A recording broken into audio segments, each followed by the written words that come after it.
Ayy, this ain't a drill. Only time I'm playing is on the field. And when I'm on the field, no, I got mad skills. And you know we bout to eat this a fast meal. Y'all gotta pay for this heat like a gas bill. We keep on coming back, so yeah, they mad still. Everyone sick, make them pay me some bad bills. Red, white, and blue like Superman, so you know we eating at the Super Bowl. Kill the competition, set up the funeral. Josh Allen catching all the shots you go for. We callin' blitz. Ready to start, we ain't calling no quits. I'm the #1 draft pick. A lot of y'all talk, but I ain't hearing it. Only listen to Keyshawn and talk about the Bills dominating on the field. All our players got them skills. Buffalo gon' make a kill when we talk about the Bills. Dominating on the field, and our players got them skills. Buffalo gon' make a kill.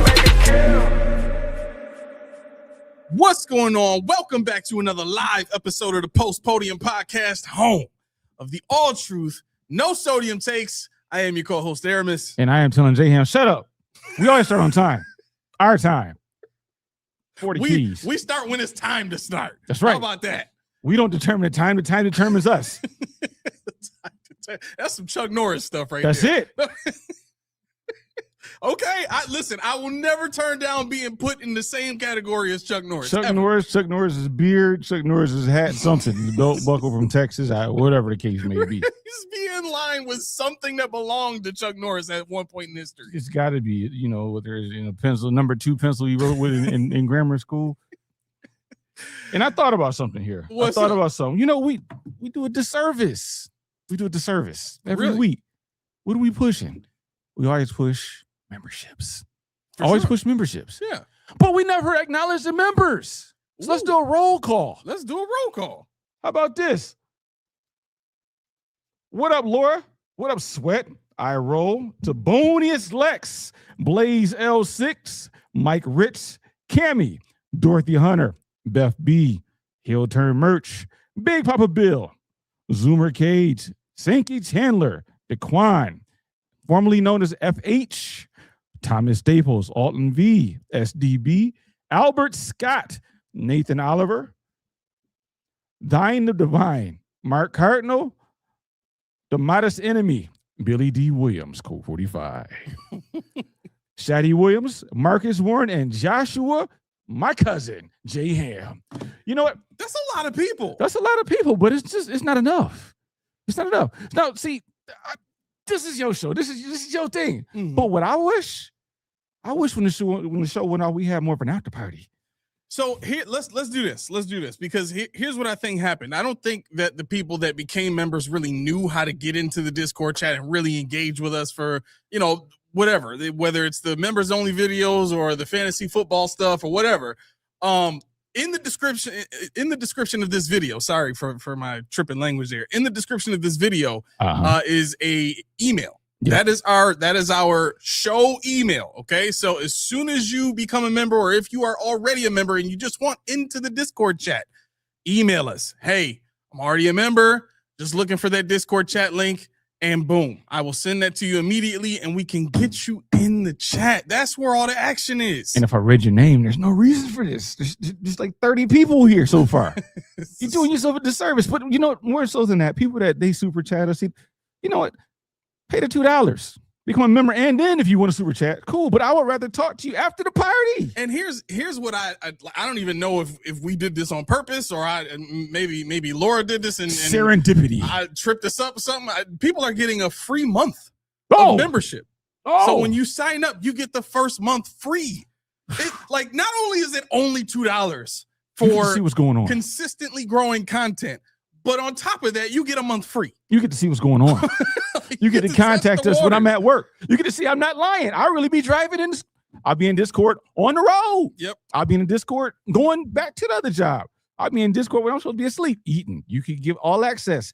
Hey, got something from J. Ham I saw earlier. He said, I look at the video in 5 hours when I wake up. See, that's how we roll in the Discord. Yeah. Now, on top of that, we take show suggestions. We take, if you want us to watch something. 3 already. I watched the Locked On he suggested. Yep, I did too. So if you have a suggestion, if you're a member in a Discord or otherwise, if you want access to my notes, whatever you want, you let us know what you want your membership to look like. Because we can tell you what we want you to see, but we want to know what you want you to see. Exactly. This is all inclusive. This is for you. This is just like when we first started, so we had 8 viewers.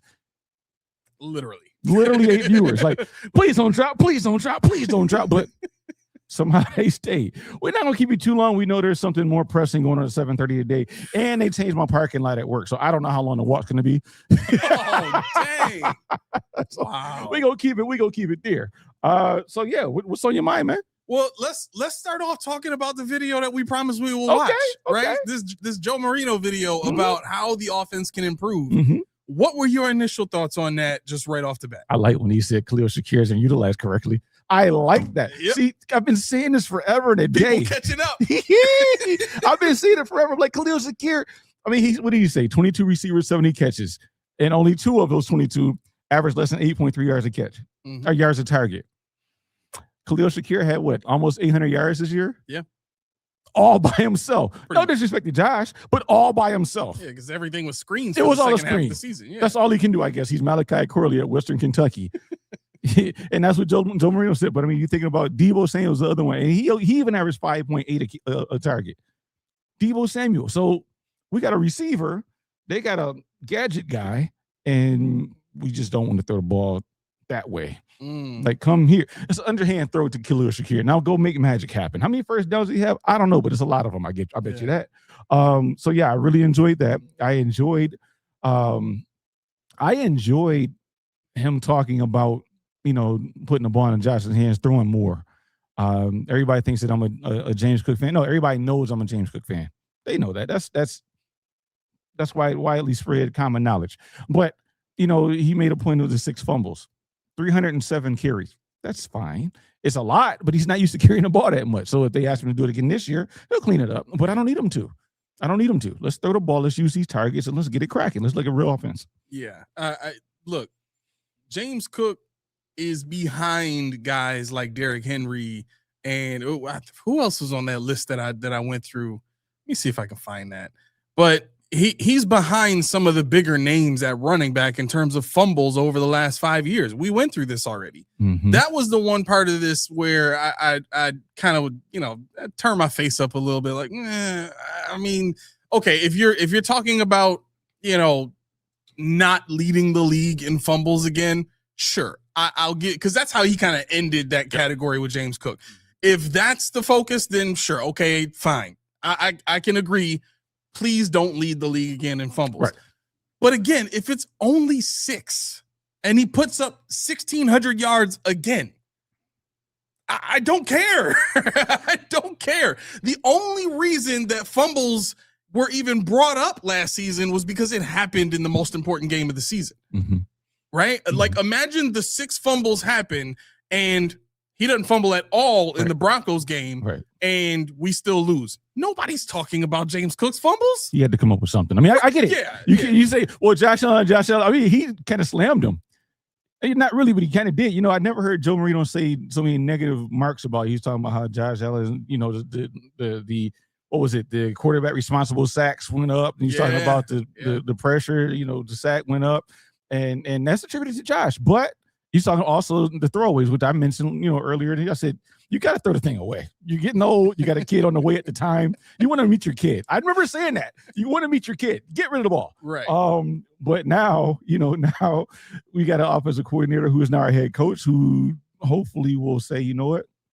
We paid DJ Moore $40 million in 2028. We got Skylar Bell. We have Khalil Shakir. We have Keon Coleman and Josh Palmer. But we have these guys. Let's use them. Let's use them as conventional, what they're supposed to be, wide receivers. I'll say this.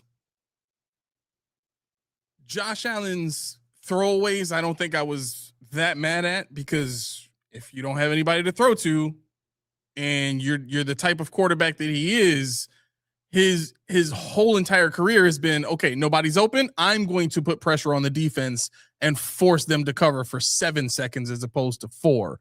Right. The issue with that is your offensive line was getting older at that point. Well, the left side of your line was namely your left tackle is old and not able to protect your blind side, which is where one of the fumbles came from. Your left tackle got beat again, which forced you to scramble to that same left side to try and get away, which eventually ended up in a fumble. protection and having people to throw to is a major deal when it comes to improving your passing game. Mm-hmm. And the one thing that I think Marino didn't really like hit a home run with was the idea of if you just take away the bad stuff, it'll be better. No, that doesn't necessarily mean it's going to be better. That in my opinion, that was Sean McDermott's approach to the entire team. Well, if we just take away the mistakes, then we'll win these games. Okay. How are you going to improve Khalil Shakir's 2.2 yards per reception average at the target? You know what I'm saying? Like, how are you going to improve that? Like, what mistakes led to that? You know what I'm saying? What was it, a bad read and Josh Call did that? Like, can we go that deep into it? No, because we're not going to know what the calls were. Yeah. So, and I'm sorry, DJ Moore, not 40, 30. I'm sorry, Albert, don't kill me. 30 million for 28, 29, 27, 28, and 29 is 30 million, not 40. Okay. Got it. So, all right. He's like, wait a minute, what? It's 30. Like the deal is fine as long as it's 30. If it's 40, it's way too much. 10 more million. This is exactly what happened with James Cook and Stephon Diggs. So yeah, I think that was the point that I kind of, I wasn't fond of, you know what I mean? Like, just taking the mistakes away is not going to ultimately equal, or directly equal a better season. It gives you better opportunities, for growth and for doing better. But overall, I think it was a good approach to giving people something to look forward to and something to keep an eye out for. It's kind of equipping, viewers and Bills fans with something to critique as the season goes. You know what I'm saying? Which is good, because that's what we're about. Remain objective, critique what you see, call it out as you see it. And kudos to Marino for giving that up. I thought it was pretty good. The one thing that I think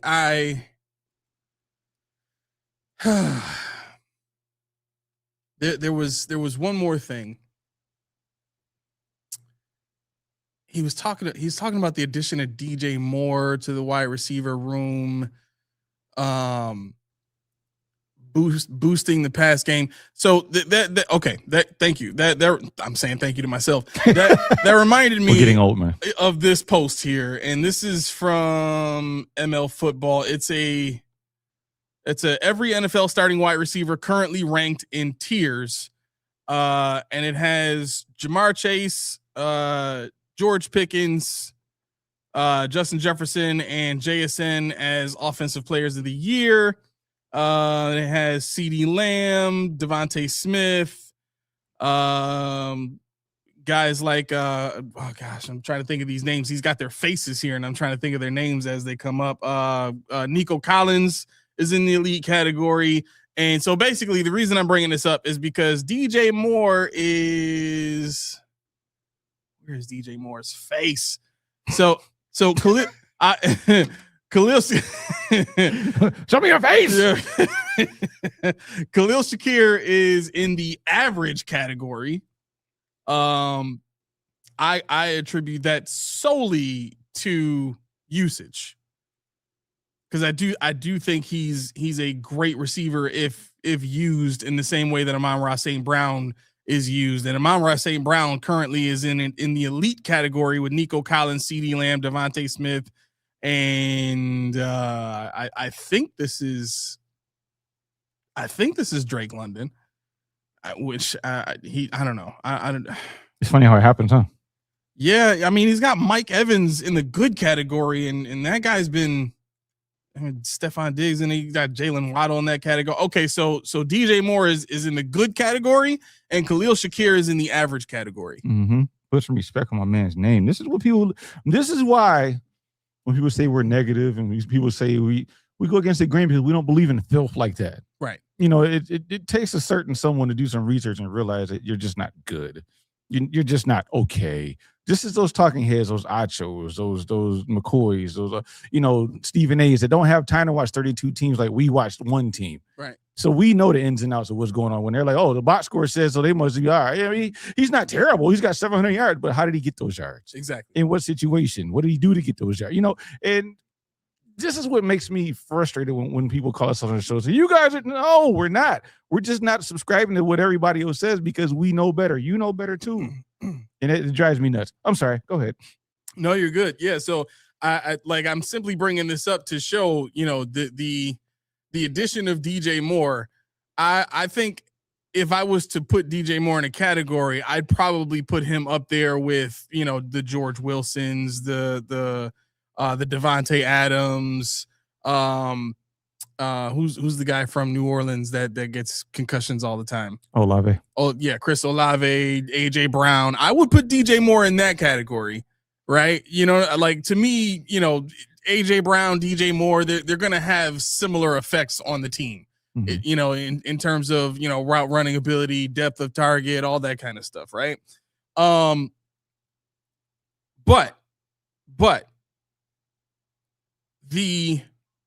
I do because I've heard this from a lot of people. I do think a lot of people, national podcasts look at DJ Moore as a second or a third tier number one receiver, as opposed to, in that like elite category with the Nico Collins, the CeeDee Lambs, and all that kind of stuff, right? And so it kind of got me thinking, okay, we traded a second round pick for DJ Moore. Mm-hmm. All right. And then I ran into this other, where is it? I ran into this other post, and this is from Bills on Real on Twitter. And it goes through what our 2026 first round pick turned into, which is ultimately TJ Parker, Davison Igbinosun, Skylar Bell, Jude Bowery, and Jalen Kilgore. Okay. And I'm going to open this up for debate. So whoever wants to, shoot arrows at us, you're more than welcome to do so. I'll post the call in link in case anybody wants to get in here and debate. Stop it. Yeah, it's hard sometimes to not see it that way. While you were talking, I just wanted to pop this up. I wanted to address it because I thought this was hilarious. He said, y'all gonna be mad when Keon gets way more passes. I'm not gonna be mad at all. I don't care. Honestly, I really don't care with that. I would be pissed. No, you will be mad at me because I'll be like, I told you it wasn't worth the trade. But well, yeah, I won't be mad at you because you've been saying that the entire time. I mean, that's the only thing I would be, because I don't care who does what as long as it gets done. Honestly, that's where I am. The only thing I had about DJ Moore was the fact I was like, it can't be done with somebody else, that we could have drafted, or somebody else that we have on the team. And if Keon Coleman gets more receptions than DJ Moore, which I doubt. Obviously, I'm saying right now, I doubt. This is a hypothetical thing. But yeah, I would just be like, for what? What was the second round pick for? Insurance? Again, everything is insurance.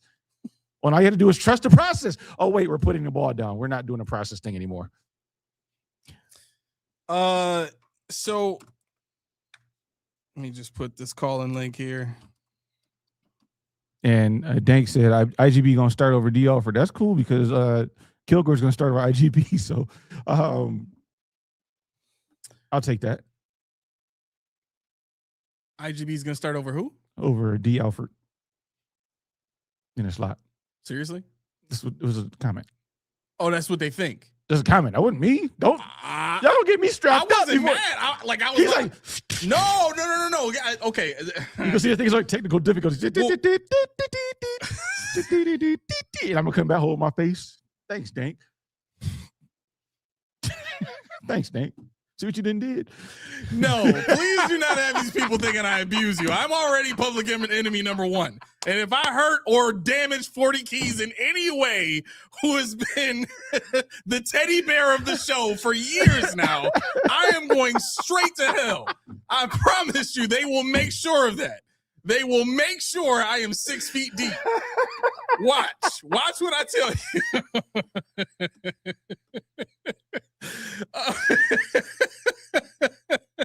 Oh man, you can't get this Norris with this show. No, definitely not. So our first round pick turned into those 5 players, right?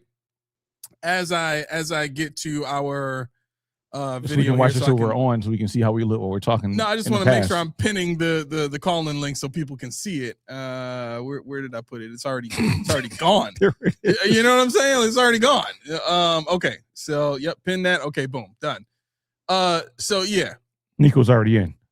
Nico's already okay. Nico said, "What's up with y'all?" Yo, I guarantee Nico gonna get in here like, yo, the last 2 shows y'all didn't put a call in. Like, what's going on? All right, give me 1 second, Nico. Let me lay this out, okay? So these 5 picks came from that 1 first-round pick. All right. Now, all of this happened because Brandon Beane thought that it was a little too rich to trade for Jalen Waddle at the midpoint of the season last season. Okay, so here's what I want to make sure we include in context in this conversation, because there's going to be one side of people that are saying, well, 5 players that come from 1 pick is a landslide decision. That's easy, right? But I think what gets missed in this idea here of those 5 guys versus Jalen Waddle is the added benefit of having Jalen Waddle for the last or the second half of the season leading into that Broncos game.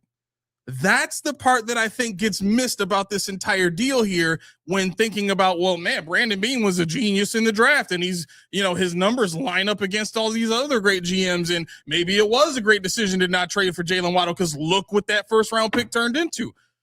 Okay, I get that, but you're completely excusing, in my mind, this is just my argument, right? And obviously this is the side I land on. You're excusing what could have been with Jalen Waddle on this team in that divisional game against the Broncos, right? If you actually had a number 1 receiver to throw to take coverage away from the Khalil Shakirs and the Keon Colemans and the Josh Palmers, whoever you had out there, the Dalton Kincaid, the Dalton Kincaid passes that were missed, the Dawson Knox passes that were missed because everything was so rushed because the Broncos at that point had already keyed in. Like he's not going outside. Right? So let's hear what Nico's got to say. He might have something totally different on this, but I want to get people's thoughts on this because to me, this is a very good debate. Nico's like, I called 20 minutes ago. Of course, I'm talking about something. Nico, you on the show? What's going on, man? What's up, fellas? Man, I thought I was going to be back here for like 30 minutes before you guys realized. You just went here for 28. I was like, what? Cricket. Yeah. It's more music. The lights started turning off. He starts talking about Reese Teas. Oh man, you guys are out of control. Man. All right, quick. I'm gonna say this before I forget my train of thought. I was thinking about this about 2 days ago when I was taking a walk outside. Your show. I don't know if this is a good analogy, but I'm gonna just throw it out there and see if it hits. Your show. Other shows are like plastic surgery. They do facelifts, chins, tummy tucks to fix the problem of the team. They're like, well, we need to do this, we need to do that. But what you guys do, and I thought about this, like, what is the comparison? What do these guys do that so different that makes it people think that it's a bad podcast or a negative podcast? What I think what you guys do is open heart surgery stuff. Oh man! Man! I'll take it. Yeah. Okay. So other podcasts, I don't want to name their names, but we all know who they are when they talk about the Bills. They go, okay, we need to do this, which is considered like a facelift, a tummy tuck, a nose job, a chin job, or whatever. But what you guys do is just go beyond that. Do open heart surgery, fix the Achilles. Fix the ACL. Open up that knee, open up that ankle, open up that heart and chest, and find out what's the root of the problem that keep coming back. I try. You know what I'm saying? That's high praise. I do. I really appreciate it. Man, wow. Things like that when people say, that's why I'm like, I'm not chasing the viewership that a lot of people get, because it's a lot of people that are like, you guys, the people that watch the show keep coming back.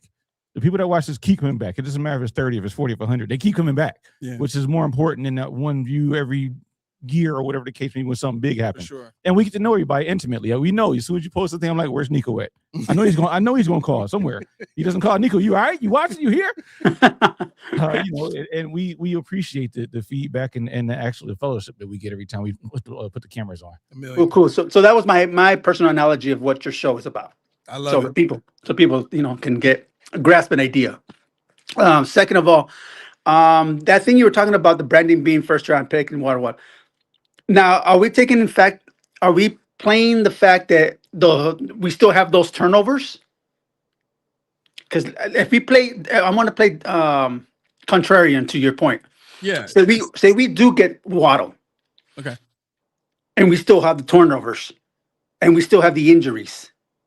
Do you think that's gonna, instead of, you think at the end of the day, you think it's Waddle going up for that jump ball instead of Cook? So I think my time travel methodology is more Marvel than Back to the Future. I think the second you change one thing, you change everything, right? So if I'm looking at Waddle being on the team, I'm thinking maybe Josh doesn't force throws. Maybe Josh has more of an outlet in Shakir because coverage is more focused on Jalen Waddle, or Jalen Waddle is able to take the Broncos' best defender deep so they can open up more stuff underneath with the tight ends, and maybe the screen game works a little bit better to James Cook because of that. You know what I'm saying? Like stuff like a butterfly effect. Yeah. Okay, I see what you're saying. All right, then I was just going through the other point of view where if you do have him on the team, but you still have the same mishaps, would it be any different? Would at the end of the day be Waddle going up for that jump ball instead of Cook? Who knows? What I think about with that jump ball, and this is where I'm going to catch a lot of hell. Uh-oh. If Keon Coleman was in that position, that probably would have been his ball. Oh, why would you hell for that? That's the point. That is the point. Yeah, I mean, I think that would have been his ball. The Shavers or isn't that the reason we got him anyways for those 50-50 balls? Yeah, I mean, he's not he said it. They said it on the draft. It's because of those 50-50s. Yeah, I mean, what was the one highlight they kept showing Keon at Florida State? That one hand catch over the middle where he goes and just snatches it. I mean, that's that. Shavers, DJ Moore, definitely. What do you think Keon was thinking watching that play? Like, man, watch out, man. No, but that had to rip your heartstrings, because that's a play I could have made, or even if it's a play you couldn't make, you be like, yo, I would have made that play. But it's just a hunger. But maybe that opened something up in him. Maybe that lit a fire in him. Said I should have been out there, not him. He shouldn't be on his team. But see, that's what you need. Yeah. And I just want to ask you guys both a question. Mm-hmm. We all seen the schedule. We know that there is a gauntlet at the beginning and there's a gauntlet towards the end after the bye with the schedule. If we before the Chiefs game, which is I think this is the 7th game or the 8th game, I don't remember. The Chiefs game is the 1, 2, 3, 4, 5, 6, 7, 8, 9, 10, 11th game. 11th game. So okay. So first 6 games, we're 4-2. It's because of what? Or if we're 2-4, it's because of what? Ooh, that's a great question. You go first. He said well, okay. I'm pulling a Tommy here. You go first.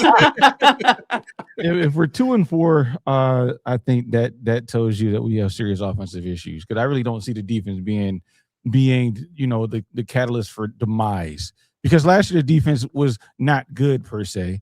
And this year the defense has improved. However, if we're 2-4, if we're that much of a derivative from last year, that means that Josh is not playing. I'm not going to say why, because you know what it is. That means DJ Moore is not worth that 2nd round pick, and that's self-explanatory. That means that the offense is the same as it was last year.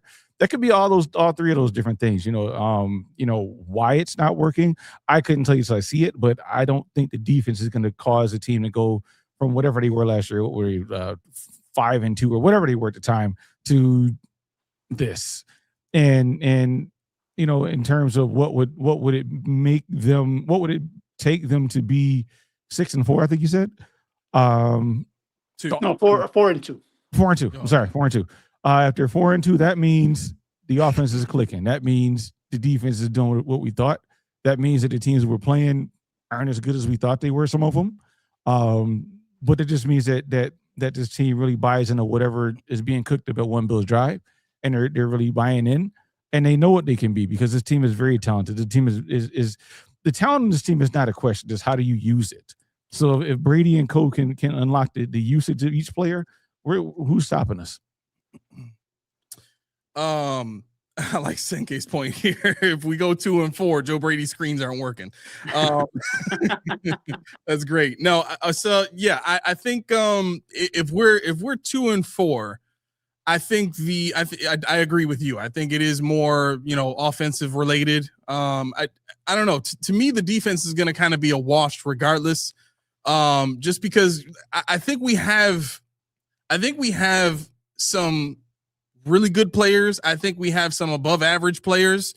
And I think that over the last, 8 years has been enough to keep us in pretty much every game.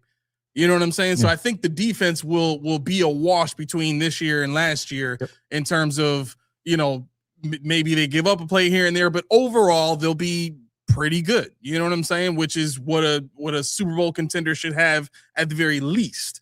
But yeah, if we're 2-4, the offensive scheme is just not creating space for receivers. It's not opening up holes the way that it needs to in the run game. And there's just there's a lack of efficiency between Josh Allen and his targets. Yeah. So basically, it'll be more offensive digress than the defensive digress. Yeah, and the scheme being an issue isn't really a regression. I just want to make sure that we're using the right language. I just think schemes over time can be tweaked and fixed. If we look at what Joe Brady did with Ken Dorsey's system back when when Ken Dorsey was fired and Joe Brady took over, like there's tweaks and stuff like that you can do to fix a scheme. But if we're 2-4, I don't think the scheme is working right off the bat. I mean, we're playing, two of the top 5 defenses from last year in the Texans and Chargers. And I think the Rams were top 15 somewhere in there. Patriots were another top 5 defense. Lions were top half defense. Or actually, no, they not last year before, but they got a lot of the same players. So basically all I'm saying is that, this is going to be a tough, first 6 weeks for this team. Yeah. And if that offensive scheme isn't, creating space like it needs to, the fact that we really only have one guy, at wide receiver that other teams feel that they need to respect, I think will be the major issue. I think people are going to look at this Bills team and they're going to say, okay, if we take DJ Moore out, this team is no better than they were last year in terms of, target share and who's, getting put in what position. You know what I'm saying? Yeah. Yeah. I think Jay Ham's trying to bait me into saying positive things. He's getting me here. He said, I think defense will be average to above average to below average at best. A defense needs 2 years to be revamped. That's true, except when you have the players that fit into the system that you're moving into already. The most of the time when you revamp a defense is because you got to bring in a whole bunch of new players. You got to, they got to gel, and no, these guys are finally going to get to do the things that made them NFL worthy anyway. Going from anywhere from Rousseau all the way down to Terrell Bernard. They're you all, guys go. I'm sorry. Let me just finish. I'm sorry. They're all moving to a position that they're comfortable with. So I don't think it's going to be average to below average. I think it's going to be average to above average at worst. Go ahead. I'm sorry, Nico. No, I was going to say, make a comment said the last thing we wanted was 2-4. And the last thing we want is people start asking, maybe it wasn't a McDermott problem. Okay. Let me. So you know what I'm saying? Because that's where everybody's going to start thinking. That McDermott thing is going to be popping up somehow, some way. Somebody's going to bring it up. We weren't 2-4 with McDermott. Here's how I would explain that. You know what I'm saying?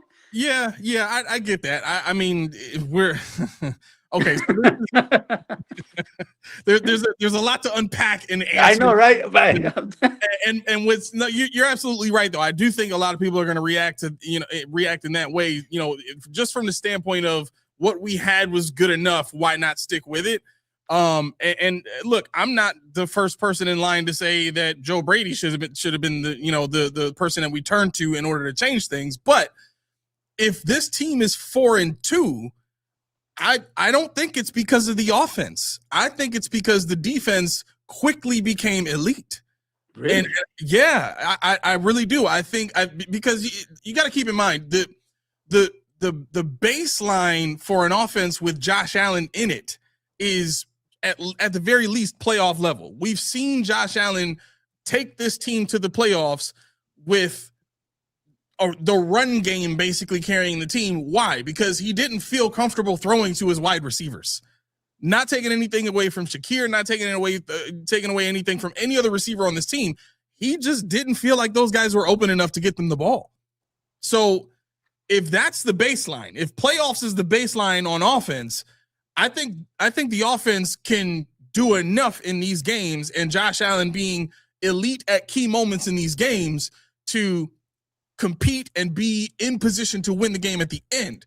But if we're 4-2 and those two losses are flukes, or those two losses are tight field goal losses at the end or something like that, like that defense stepped up, because especially going against the Rams, that one game against the Chargers, the Lions, I think will be better on offense this season. So Texans. Yeah. Exactly. We didn't play CJ Stroud the last time we played him. So that's going to be a defensive challenge. So yeah, I think if we're 4-2 against this 6-game stretch, and one of those 4 wins being, the obvious win against the Raiders, man, that defense has definitely stepped up in my opinion. But to have to explain, to people, the reason why Sean McDermott maybe wouldn't have had this team at 4-2, because my opinion, honestly, if you asked me, I think Sean McDermott would have this team at 3-3 at best. 3-3 at best under Sean McDermott, because of the way that he likes to play offense. The last two seasons for him has been exactly what he wanted to see. Running the ball, like Joe Marino said on the video that we watched, teams wanted us to run the ball. Why? Because you're shortening the game, which takes the ball out of Josh's hands more times than not, which also eases things up for your defense. If we don't have to continuously drop and play coverage and play man and do all these different things and all these different looks that give Josh Allen an opportunity to see what we're trying to do to him, then he won't be able to figure us out late in game situations, which was exactly what he was doing under Brian Daboll. They were throwing so much that by the time they got to the fourth quarter, Josh Allen was cooking teams. Why? Because he had seen so much throughout the game. He dropped back so many times. I know exactly what these guys are going to do to me in this situation. And I'm dialing stuff up. Me and Daboll, we cooking stuff up. I'm talking to Diggs, we cooking stuff up. Me and Beasley got something going. We got something playing. Like, that's how it happens. Mm-hmm.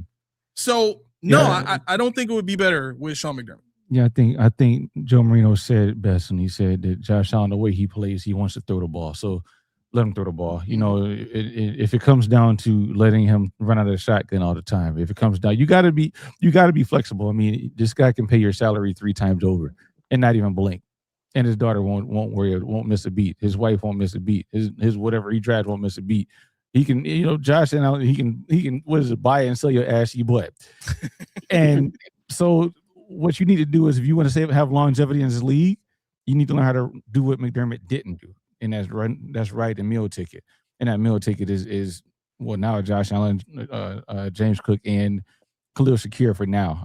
DJ Moore perhaps, but these 3 guys have shown you what they can do against all odds. And I know people talk about the fumble that single-handedly lost the Denver game. I'm so over that.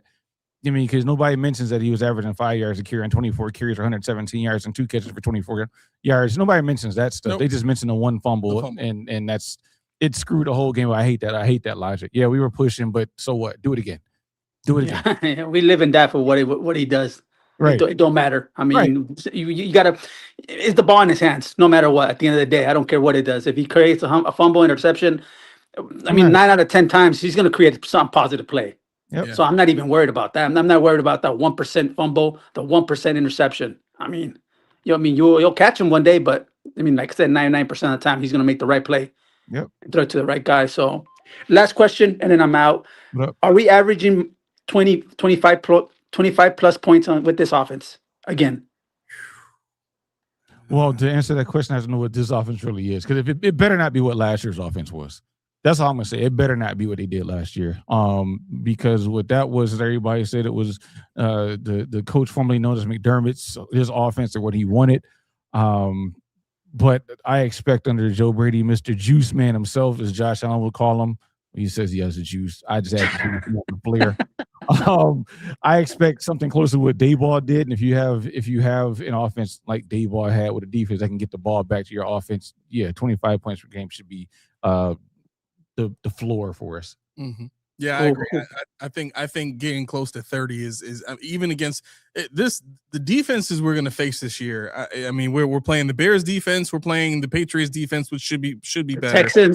The Texans defense, the Chargers defense, the Packers defense, the Vikings defense.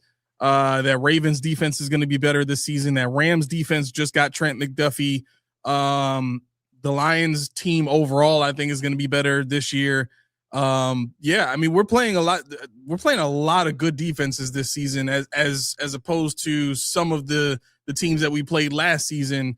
You know, the Browns probably being the best of the defenses that we faced last year. We played the Saints, the Falcons, the Buccaneers. You know what I mean? Like, the Panthers were up there in terms of defense, but not like we're going to be facing this year. This year is something different. So, even with that, I think if we are going to see an uptick in dropbacks and the route concepts and the spacing is better and all that kind of stuff, Josh is going to be more comfortable. He's going to let it rip, and we're going to see more points. Nice. Well, thanks guys for taking my call again, and nice chatting with you guys, man. You too, man. Next time. Thanks. All right, talk later. All right, later.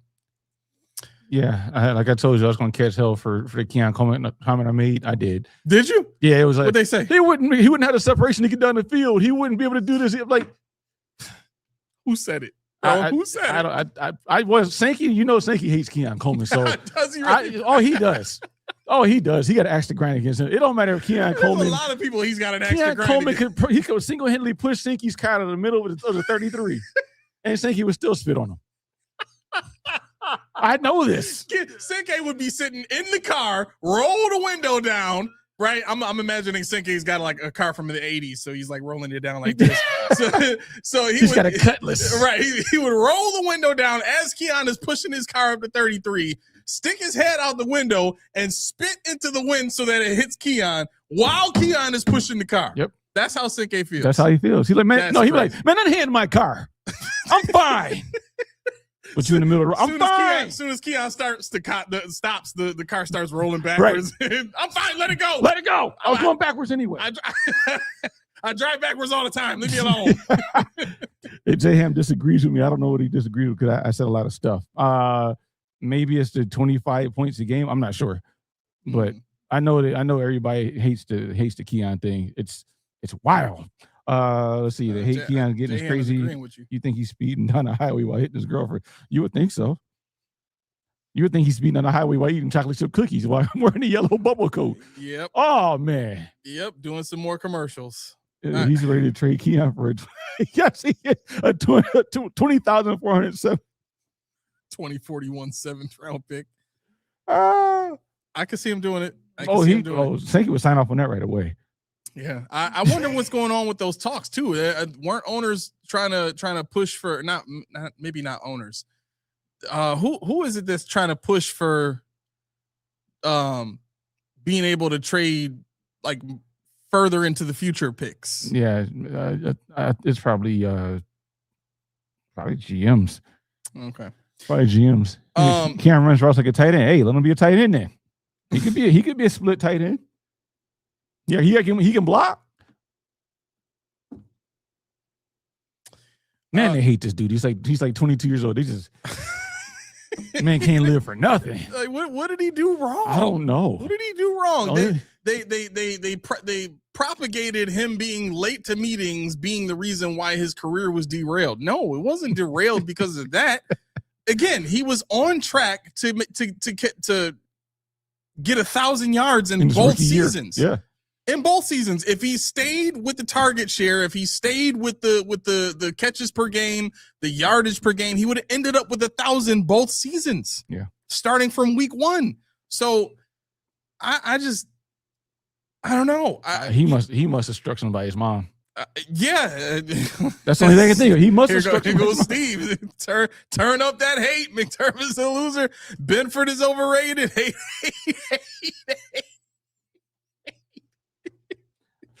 I hate you. I don't even know you, but I hate your guts.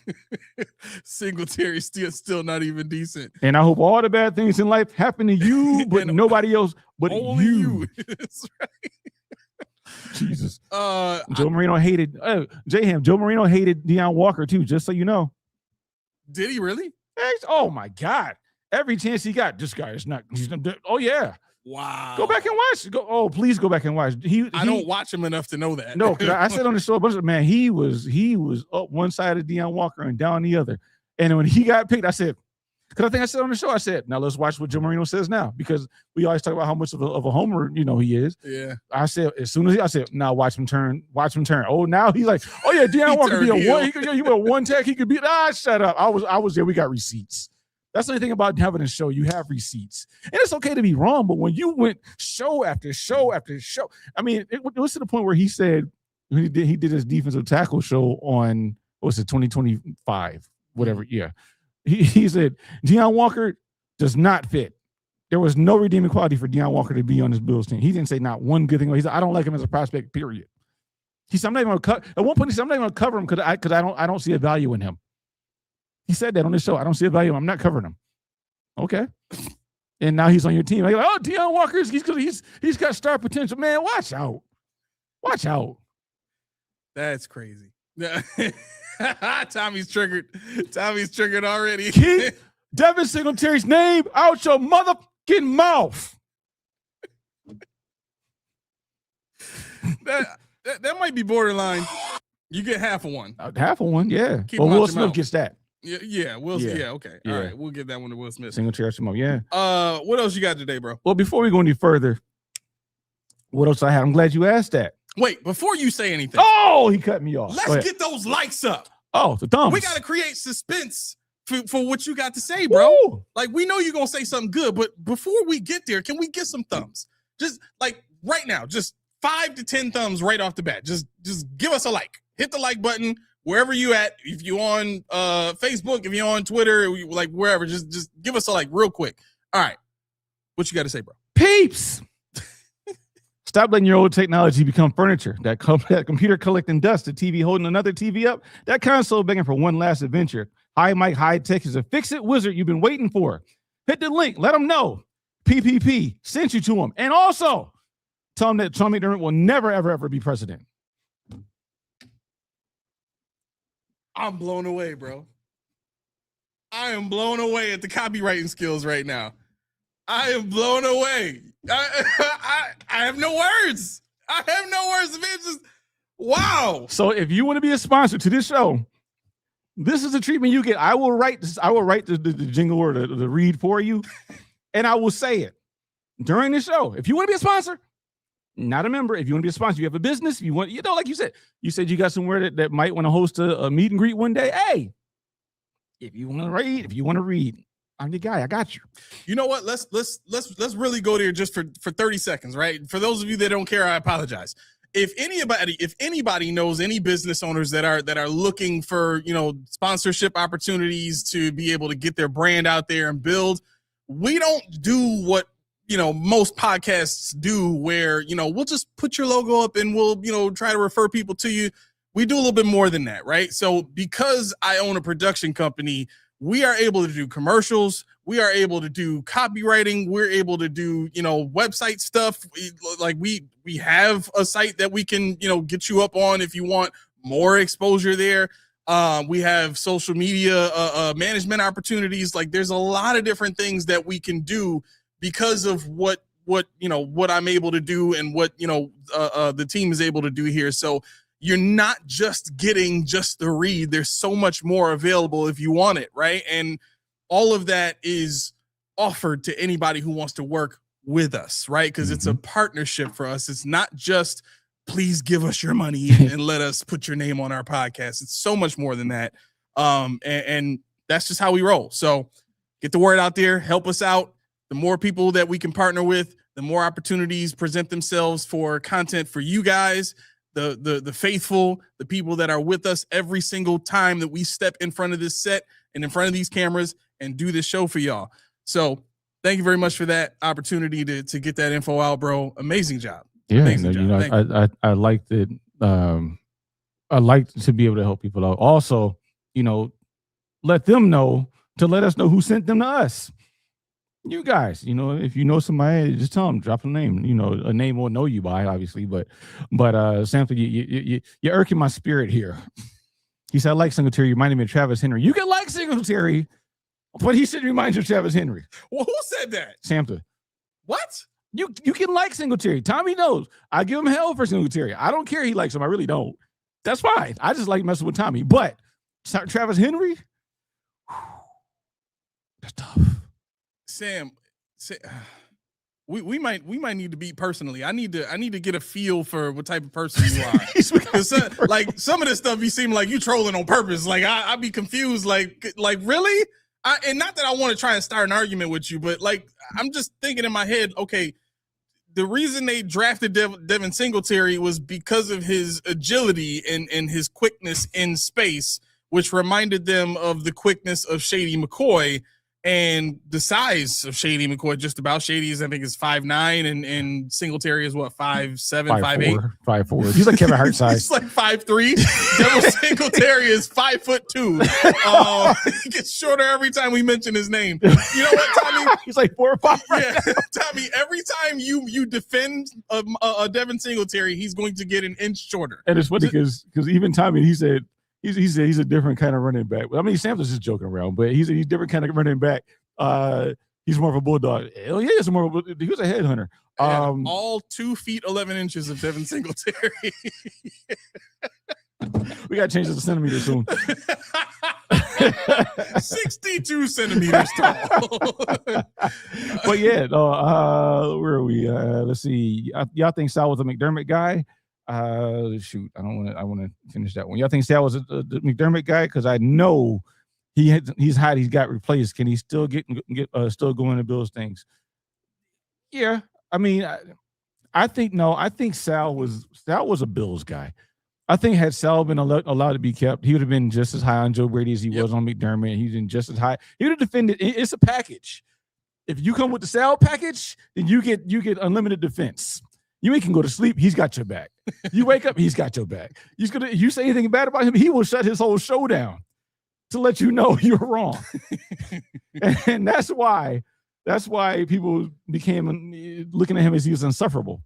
Because, it was like the old Sal was the guy you want to talk to, somebody that had insight, but somebody that gave it to you like one of us. Yeah.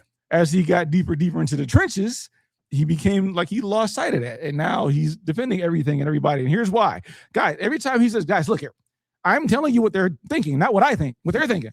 Every time. Because you can even see at the end, he didn't even understand or believe the stuff he was saying. But he's like, I got to say it. And that's another reason why I hate the fact that he lost that job, because he sold his soul for that job numerous times. For real. It hate him or love him, he sold his soul for that job, and you could tell when he's on with Chauvin Bulldog, when he's on with Jeremy White, and they're hitting him with facts. They're hitting him with this. He's like, guys, look, he got kicked off the show one time. Did he really? Yes. For what? They got into a big argument, and after a break, Soap was not there. He had to step away and didn't come back for the rest of the show. Yes, this took place.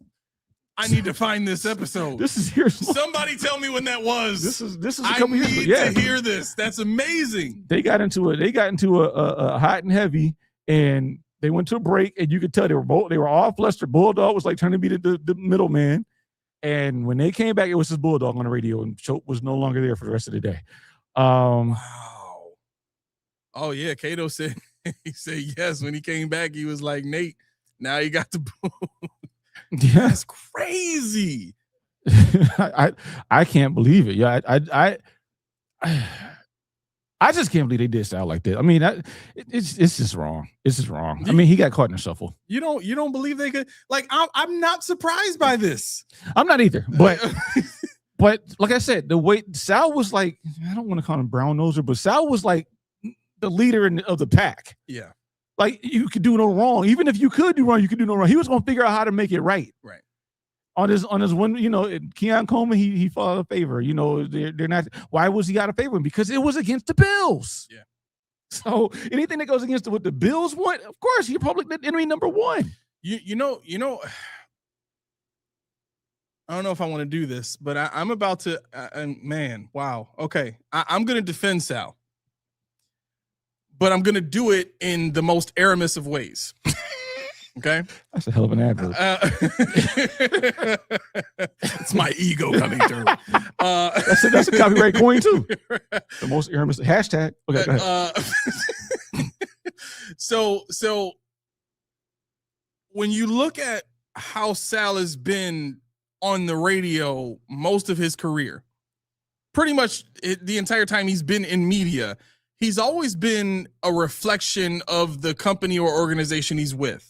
Think about when he first came back to WGR, which is when I started listening to him, because I didn't hear him when he was on there the first time.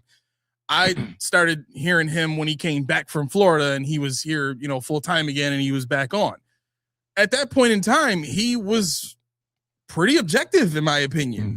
Like he wouldn't allow people to just like destroy the team, obviously, because there's ways of explaining and adding context to maybe clear up some confusion that might lead to somebody being that pissed off to just destroy the team, right?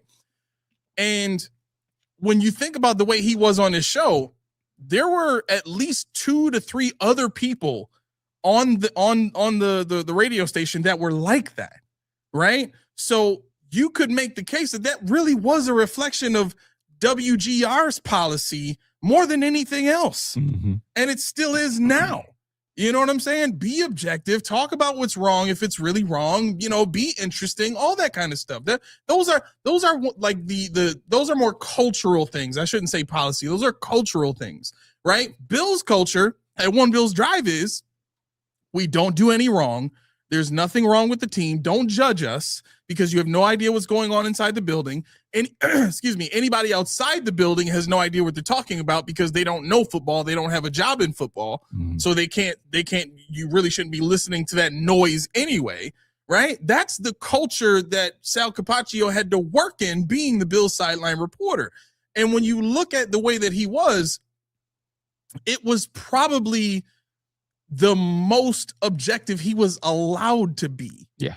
You know what I'm saying? Yep. Because if he had gone any further than that to judge the team, that's counterculture to what the Bills wanted, right? Case in point, they'll pivot this year away from WGR, who has gotten very loud on criticizing the team, the wide receiver train, all this other stuff that's come up. So I'm saying all this to say, it makes a lot of sense that Sal went from being objective and hammering the team whenever they lose bad or make big mistakes. He gets on the radio and he talks about it and he helps to express people's emotions and helps us to, get through and process everything. And then he becomes the Bills sideline reporter. And then it turns into, this is what the Bills would do. Right. Well, what do you think, Sal? Well, let me tell you what the Bills would do. Guys, look here. I understand. I get it. However, see, and that's the thing. Like people. I don't know if Jay Henry remembers when Sal came back from Florida. See, I remember when Sal was the homer. He was the guy from Cleve Hill. I think he went to that eats, sleeps, breathes, and live Buffalo. Everything the Bills. He taught like he was us. He actually made us feel like we were represented on the radio sometimes when we had to listen to John Murphy and we had to listen to what was that receiver I couldn't stand? Donald Jones. We had to listen to, Why you ain't like my man Donald Jones? I couldn't stand Donald Jones. You really could not. I could not. I love Donald Jones. But I've met these people too, so okay. Yeah. I do remember you telling me he was He thought he was Stephon Diggs. I'm like, where are your numbers? Let me see your numbers. Oh, you don't have them. Economy. By the toilet. Anyway, by the toilet. That's where you shall go. But who comes up with stuff stuff like this. Oh, we don't like you. We will. But no, I think when he first was here, Sal was that breath of fresh air that he wasn't Howard Simon and Jeremy White. He wasn't Chopin Bulldog. Mm-hmm. He was positive, but he was knowledgeable, but he taught like a fan. Then because full disclosure, before that, I couldn't stand Joe Buscaglia. Remember that? Yeah. I couldn't stand Joe Buscaglia. He knew holier than thou, knew everything there was to know. We don't know anything. We're not in the practices. But see, Sal was the anti-Joe. He was. And then he gets Joe's job and he becomes Joe. And I'm like, oh, the hell with this dude too then. So, when you're talking about the silent reporters, like we were talking with Dorothy and she said she didn't really hear him. That's because that was local. Sal was a GR sideline reporter for the Bills. And now that we don't have that position, basically, actually we don't have position, period. Yeah. Because it's what is that? Whatever Kiss 98.5 is, whatever they are. I don't remember. 103.3 The Edge, I think. Yeah, what is their, they said they don't know if that's what's the one what's their yeah, network? whatever they are. Doesn't matter. I don't listen to them anyway. Same. But yeah, I mean, now we got Sal who gets his midday job back, I guess. That was it, 1 o'clock or 12 o'clock hour show he did, the extra point show. Mm-hmm. We have his always game day and 97 right. That's what I thought, JM. The 103.3 The Edge is possible. They don't know yet. That one. Oh, okay. Yeah. Okay. But yeah, I mean, hopefully they'll still have a post game show. Hopefully they'll still have, even though the post game show would become kind of a something I don't want to listen to. On 97 Rock? No, on with Chopin Bulldog and when they. Oh yeah. Not because of them, but because people call in. They're like pissed drunk and they make no sense. They always say something crazy. They gotta drop the call. It's uncomfortable because you're just waiting for that F-bomb. Sorry, can't do it. So yeah, I mean, like Tommy said, yes, most teams have their sideline reporters. They have this, that, and third. But Sal for Buffalo, especially if you listen to GR, Sal was the only thing at one point in time where you cared about on GR, because when Sal took over that John Murphy show for a little bit, that time slot, it's like, yeah, I can't wait to listen to this one show. I got my one show, I'm listening to it religiously. I don't care what I'm doing. Matter of fact, that's what I used to do when I used to work on the phones. I used to take all the calls I could in the morning so that I had the quota for the day. And at 1 o'clock, I could listen to Sal. And then right into Chopin Bulldog, then I go home. But they couldn't say anything because I had all the calls I needed. What you got? Steve cooking tonight. He said, it's okay to be a sellout, Sal. People need secure jobs with limited talent and charm. It's when you push obvious lies and then talks down to anyone who questions his logic and exposes his lies. # karma. And see, that's what he did when he became Joe Buscaglia. Yep. That was not Sal when Sal was Sal. Yep. Because I was ready to tell everybody, go to hell, but not Sal. Yeah. Yeah. I like Nate Geary too. What's weird is they only they don't. I don't know if it's by design or because his schedule is crazy, but they don't really give him a lot of time. Like, I love the fact that he goes off and is so passionate. You know what I'm saying? Yeah. Like, we need more of that on the radio, but for some reason they just don't want to give him the burn. No, it's like Kramer or somebody. I don't know what that's about, but yep. Okay, what else you got? Let's see. So I see Taron Johnson's being a brat over there. What? Taron Johnson's holding out for more money. Where? In Oakland. We really? In Oakland. Yeah, he's due $18 million over the next 2 years. He said, "No, I'm not coming. I want more money." In Buffalo, he would have played for peanuts, but over there, no, you got to pay me. Well, that's a big difference being in Vegas. But at the same time, you're not Taron Johnson anymore. You're 29, bro. Yeah, you had multiple injuries. You don't finish the season. You're phasing out of. Yep. This, I mean, he's probably, his agent, I guarantee, had something to do with this too. Like, yo, this is your last chance. Yeah, this is a bad team that thinks you're a really good corner. You need to. He said, "Man, all right, fine. Secure the bag now." He's like, "Fine." If he doesn't get it now, he's gonna be out, next year anyway. So yeah, it is what it is. But yeah, lastly, I was thinking we're talking about drafts and how everybody's up in arms about the fact we're not gonna have a nose tackle per se. And to that, I'm thinking, could we do a lot of mint speed? Could we do a lot of 2.45s? could Zane Durant really see some real football time? I'm interested in seeing Zane and Ed Oliver together. I'm interested in this. I am into this. Now, maybe it's the Jim Leonard thing. Why? Maybe it's the Jim Leonard thing. It might be. Yeah, I might be enamored with this thing, but the speed they possess, if Ed Oliver can be healthy, they can get busy. They can get busy. And if you think about what Jim Leonard typically does, I think Durant actually has a chance of some serious playing time because he plays a lot more even front, two-man front. Was it 3-4 overs or 4-3 overs? He plays a lot. We talked about where Durant and Ed Oliver can be in a rush. They can be in a rush zone. There's not gonna be a lot of two gapping as I think as Albert has said a couple of times. Or no, Albert has said a couple of times, which to a lot of people that thought they got their brain trained to a 3-4, just untrained it and see what they do. But I could see, given Jim Leonard's pass, I could see Durant actually usurping TJ Sanders' role and our buddy Dwayne Carter's role and anybody else besides Joe Marino's favorite player, Deion Walker. That's going to be the biggest caveat. How do you keep him on the field and those two on the field at the same time? So you got to get creative. But I could see a world where those two actually can have a lot of fun together. I thought about it, and Jay Ham said, "You guys need to be more positive." I said, "You know what, Self? Let me get in where I fit in. I'm gonna get in where I fit in on this. I think it can happen." Let's see. J. Ham said, "Have you seen any of the interviews with Groot and Deion? I think Jim's gonna give certain players a chance to eat based on matchups, for sure." Yeah, I know. Yeah, Albert. Yeah, you did. You said you hate two guys. Remember we talked about the nose tackle and the roles that Ed Oliver and the outsides are. We talked about that 2 or 3 shows ago, and you're like, "That's freaking boring. It's not exciting." You said this. So to your point, I agree. It's boring, and I don't think they're going to do it. I think that Durant pick, I'm going to give it a shot. That's what I'm going to give it a shot. If I have to say one person out of this past draft. There was one I saw here. 2. How did this come in? If Houston runs for 200 plus yards against us?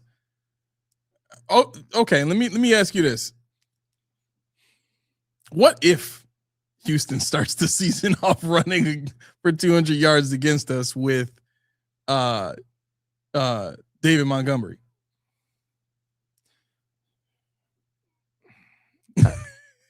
I don't know how. And quite possibly Joe Mixon. I don't. They won't. But see, that goes back into my thought process of I don't really care who you are, or who you have until I see you play. I mean, that's where I am. You can say they got Moses and Noah. I'm like, ooh, boogity boogity boo. I got to see what they do on the football field. You could. I don't want to touch the hem of your garment until you tell me I need to touch the hem of your garment. That's just how I roll. Because growing up, this. You play pickup basketball. And what does the scrub always do? They got the Jordans, the armbands, the headband. They dripped out, but they suck. Yeah. You put this person up, you're like, yo, I'm scared of him. Yo, he's 6 feet. He runs between. I don't care about none of that. I need to see you ball. Yeah. And of course we've seen, but we haven't seen Demo play in Houston yet. We haven't seen their iteration of Caden McDonald, how they're going to deploy him in their defense. We just know they have them. And the thing is, they got to play us. Who was that? J. Ham, I think, keeps saying they got to play us because, I mean, I could be wrong, but I don't think other teams are like, oh man, they got the Bills, man, watch out. They could be beat here, and here. Right. They say, okay, they got Josh Allen. But other than that, man, I don't care about James Cook. Make him beat us. I don't care about Khalil Shakir. He's going to run slants. He's going to run screens. I don't care. Make him beat us. Christian Benford, Max Harrison, fine. Stop us. But see, the Buffalo fans like, oh, man, we got this person. We got that team. Oh, man. And I get it. But for me, I'm like, yo, you're a scrub until you're proven otherwise. And that you might be an all-pro in a previous iteration. Yeah. But who knows? You could have a turf toe. You got a wrong cleat on. You could have a new helmet. You could have something on your mind. It just might not be your day. And then that's when everybody's like, well, how do we beat them? Because they're humans. I think they're humanoids, and we're humanoids. We have emotions. We have bad days. We have ups, downs. We have peaks and valleys. Yeah. And it is what it is. That's what makes football and any athletic event that's not rigged beautiful. Well, 70% of fans think the NFL is rigged. And I'm not listening. La la la la la la. Not as. Oh yeah. Can I sidebar this? Sure. This ain't got nothing to do with football. Okay. I don't want to hear nothing about Josh Allen and Lamar Jackson again because SGA is winning MVPs in the NBA. Shai Gilgeous-Alexander's won another one. And he's a back-to-back MVP. How? Wow. Why? Okay, I'm off my soapbox. Wow. I'm about to start watching curling. ESPN Plus. Okay, that's a weird transition. Sweep. Stop. Yeah! That's what I'm going to start watching. Hey, you're just going to be sitting there with a basket of wings. Hey, yeah. Hell yeah. Yo, he should have swept that. Yo, he swept the hell out of that. He swept. Yo, you see the sweep? MVP numbers. 8 sweeps per slide. MVP numbers in curling. He's an all-pro sweep. I don't know. It's unbelievable, dude. Unbelievable where your brain goes sometimes, man.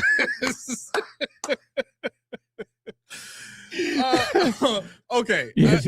Let me say this real quick. Mm-hmm. I do think the emphasis for this season is being put on coaching way more than it needs to, right? Part of the reason why I've been in such a battle to get more playmakers in here and to get more guys onto this team that, you know, can make things happen even when the play breaks down is not just because it makes things easier on the field, but it also makes the coach's job very, very easy after the fact, right? If I call a play and it doesn't happen the exact way I designed it, but it goes for 50 yards because my number one wide receiver is an absolute stud, and I also have another number one wide receiver on the other side that's an absolute stud, and they both look at Josh Allen like, we know exactly what kind of coverage this is. We finna go cook these boys. Yeah. Set hut. Yeah. Right? You said that like Cam Newton. You know that, right? You said it just like Cam Newton. Set hut. I didn't know that. I don't watch the show. That. Set hut with that big hat and a cigar. Oh, really? Yeah.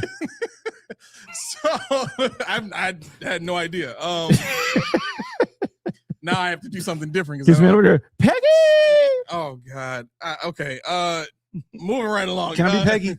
Huh? Can I be Peggy? You can be Cam. I'll be Peggy. What's good, book? The little awkward dude that sit over in the corner with the hat reading on the Cam Newton show. I've only seen a few clips of the show. It's a weird show.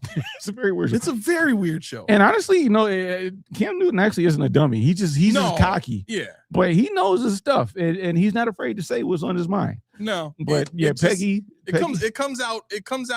It's like his communication time travels. You know, like he'll give you the middle before he gives you the beginning, and he'll scoot to the end before he finishes the beginning, and then back to the middle. Right. Like, and this is just from the clips that I've seen. I've never watched the full show, but anyway, yes, cousin Ham, what's good, book? This dude is having way too much fun today. I am way too much fun. But yeah, I do think there's too much emphasis on the coach's ability to secure the best matchups for their players. You know what I'm saying? Because what's going to happen if this team comes out and isn't dominating teams with the matchups and the clear discernible matchup advantages that we have don't work out that way? What's that going to say about the scheme? What's that going to say about the coach's ability to notice those advantages during the week leading up to the game and game plan properly or game plan accordingly? That's a lot of pressure on two first-time coaches in the positions that they're in. And I'm talking about Leonard and Brady. Right. Both of those guys have to be the identifiers of how their scheme is going to work, because both of them have said the exact same thing. We want to take advantage of matchups. Okay. Do it. If that's the case, it sounds great. You better have the players that can do that. Right. Because if they don't, it's on you. Yeah. Nobody else. We ain't looking at players on the field. We not looking at what their disadvantages are as a player. We're not looking at what they can't do with it. We looking at you, big dog, because you're the one that sat in front of us at the beginning of this thing and said, nope, it's not about elite players. We don't need the best of the best. We don't need to move up in the first round to draft a player. We just need depth. Mm-hmm. And what we're going to do with that depth is we're just going to throw our positional advantages at the other team, and that's how we're going to win games. Okay. General manager, you sure you want that for your coaches? Because we going to see it. Especially us here on Triple P. Yeah. We going to see it. Yeah. You better be right. Yeah. I had to go back there. I started laughing in my head. No Bone said Cam Newton and the Cheshire Cat. It's true. It's so true. I tried not to smile to her when you were talking. I was like, man, that's funny as hell. What else you got? What you got? All right. So this is probably going to take up a decent amount of time, and we're actually starting this at the perfect time. I know. So I know how this works. Yeah. So we got to stop waiting until the last 20 minutes to touch on the topic at hand. Well, you already helped us out with doing the read for High Mike High Tech. I mean, that was a game changer right there. So what I want to do, the title of this episode is Does Your Bills Fandom Measure Up? I've been doing research into the psychology of, fandom, fanaticism, super fans, what makes people connect with teams. What does being a fan of a sports team do to the brain in terms of brain chemistry? What does it do to the psyche in terms of, sociological impact? A lot of that stuff. I don't know. I guess I'm very interested in how things work from an engineering standpoint. But with that said, I came across a survey. And this is a survey designed to test whether or not people are super fans, high level fans, average fans, or what I like to call objective fans. Right? And those would be categorized as, the fan at the lowest spot on that totem pole of fandom, right? Yeah, I think I can't say what was said, but anybody that watches Talking Buffalo, if you saw the show last night, he had a different tier level of fans. Very colorful. I'll tell you off the show, but I can't repeat it. Really? You can't repeat it? I got a button over here. I mean, it doesn't have bad words, but one of the tiers is horny fans. Yeah, that's all I can say right. I did not know this existed. You can't explain that? I not the way they can. I won't be able to do it. I was like, what? I was like laying there with my head down on the pillow, eyes closed, just listening to the show. I said, he just woke up and what? Yeah, and I'm like, I've never thought about anything that he said taking place, but yeah, I said, this must be known. I'm more PG than I thought. Wow. J.M. said, I saw a little bit, but it was not appropriate, was it? No, boys, I saw you. Yeah, they did mention you. I never catch the live, so you'll see me in the comments sometime, or in the comment section, but not the chat.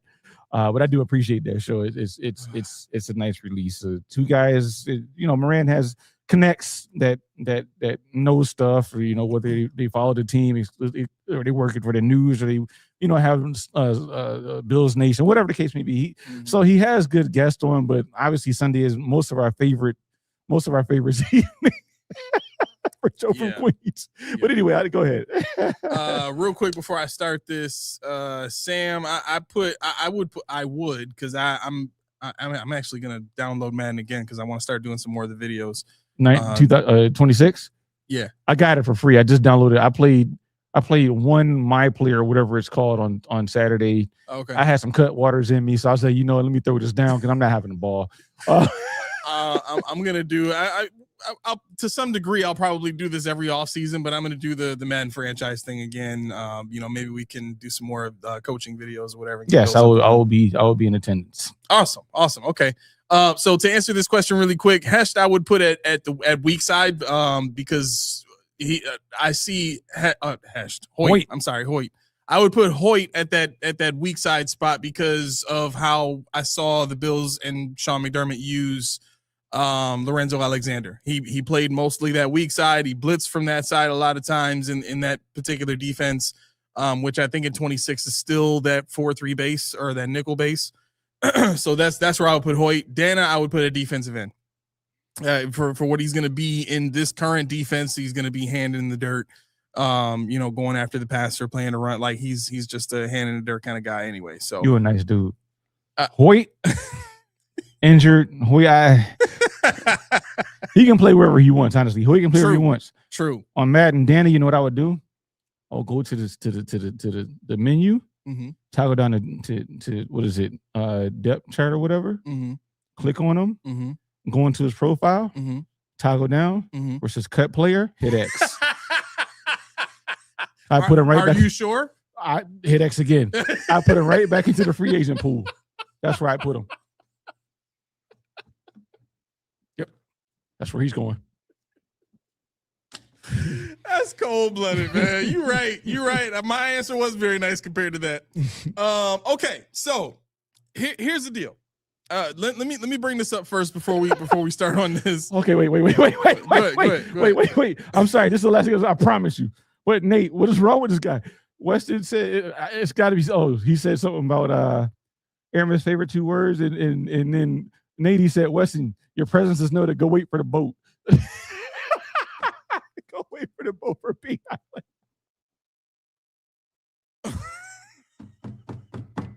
What is wrong with this show?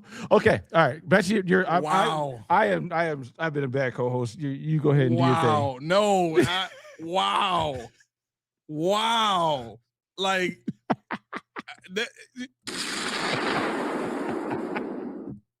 holy cow. Yo, Nate knows how to cut deep. He knows how to cut deep. Damn. Discord, he be getting up there. For real. Okay. So, I done effed him up. See, I'm done. I ain't gonna talk about I'm not gonna look at the chat no more. Chat, you're done. You already got us in enough trouble.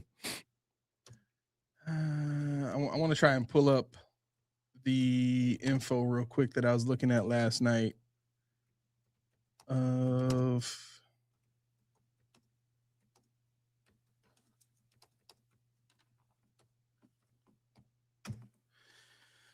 Okay. So right off the bat, when you're talking about the effects of the psychological effects of being a fan of a sports team, some of the good things about it, obviously, lower levels of loneliness, lower levels of alienation, higher sense of self-esteem, less social isolation, and then, of course, from a negative perspective, cortisol. So we talked about this late last year or early this year when we were talking about the winning effect. Do you remember that show? So that was kind of a window into this study when I first started doing all this stuff, right? So the winning effect for fans is a little bit different than it is for players, right? Obviously, the winning effect for players, they get a heightened sense of, self, a heightened sense of confidence, all the positive effects associated with winning. Losing is at times more detrimental for a player than it could ever be for a fan. Now, there are some anecdotal examples of people, falling into depression as a fan if their identification with the team is, maybe backed by some things in their history that are, mentally unstable or unhealthy or whatever the case is, right? But again, those things are just anecdotal. Most people, the average fan or the average super fan, doesn't fall into a major depression, and they also don't, start snorting crack whenever the team wins either. I try not to. I try to refrain. Okay, fair. Yeah, that's good to know. That way I don't have to protect the stuff in my house from being stolen. Yeah, I sold it for $5. We are having a garage sale soon. At some point. Okay. Right up my alley. Say less, bro. I was waiting for that the whole time. Now I don't have to steal it. I can just come over here and buy it for $3. Yes. So the point I'm trying to make is we're opening the door now to understand how this team affects our psyche, how this team affects us from a sociological from a sociological standpoint. And we already understand the positive effects of being a fan when it comes to feeling like you belong in a group, feeling like, you know, there's a anytime you identify with anything, really, there's a stronger sense of self. There's an ease in what your psychological parameters are, you know, just like, and what I mean by that is when you wake up in the morning as a Bills fan, you have an idea of what Bills fans do. We cheer for the team. We drink. We, you know, meet up to talk about the team. We get into chat rooms and we talk about the team. Like, there's all these different aspects that we've learned about the identity of a Bills fan without a face. And we associate our personality traits to kind of fit what that faceless fan does, in a sense. I'm Right. trying to break everything down into a very basic, you know, understanding here, right? But the negative aspects of that same level of you know, fandom, where you openly accept, you identify with, and you enact the behavioral standards of that identification, whatever that team's typical fan usually does, right? For Bills fans, it's jumping through tables or spraying ketchup and mustard, or, you know, whatever the tailgating stuff is that Bills fans do, right? And that all became a much bigger thing when the team was good and started to accumulate more fans. More people saw the winning, more people started to identify with the team, and therefore more people started to identify with the Bills fans. Well, what are Bills fans doing? Oh, they're over there jumping through tables and all kind of crazy stuff at the tailgate. I want to go do that too. I'm a Bills fan. I want to be there. Right. Okay, so we see how that transition happens, right? Now, we don't talk about the people who end up with serious injuries from jumping through those tables. Nobody hears about that kind of stuff. Or when they feed the pit. Yeah. That stuff exists, right? Now, by no means is any of this trying to deter anybody from being a fan of a team.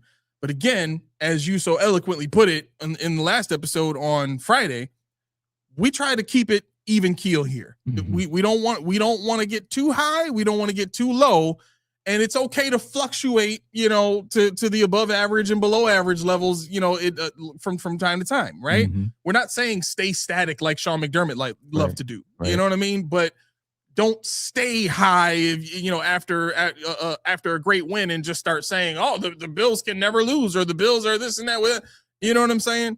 And a case in point for that, I'll throw myself under the bus. At 4-0 last year, I was even like, yo, like, is it possible the Bills can go undefeated? Yeah. Based on what we're seeing, I think it's possible. You know, when you consider how they've been winning, when you consider that they haven't had the best passing game yet, they've been winning with the run game, all that kind of stuff, right? So I tried to make a case for how we can go into it.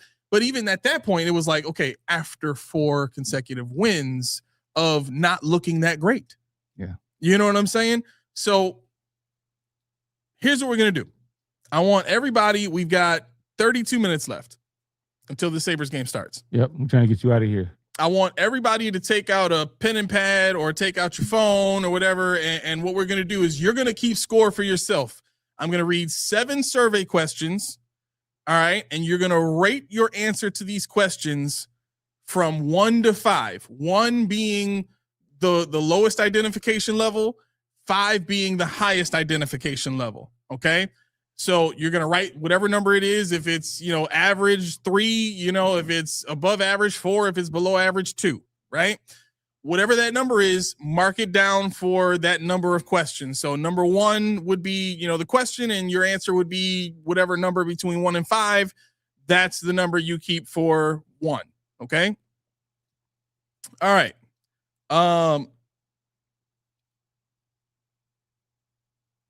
I'm sorry. We're going to go 1 to 10. 1 to 10. Not 1 to 5, 1 to 10. So 10 is going to be the highest, 5 is average, 1 is the lowest. And you choose somewhere in between or, at whatever side of the spectrum you want to go from. Okay. Question number 1. How strongly do you see yourself as a fan? And for the delay, I'll give it a few seconds for everybody to get their answers in. The question again, how strongly between 1 and 10 do you see yourself as a fan? How strongly do you see yourself as a fan?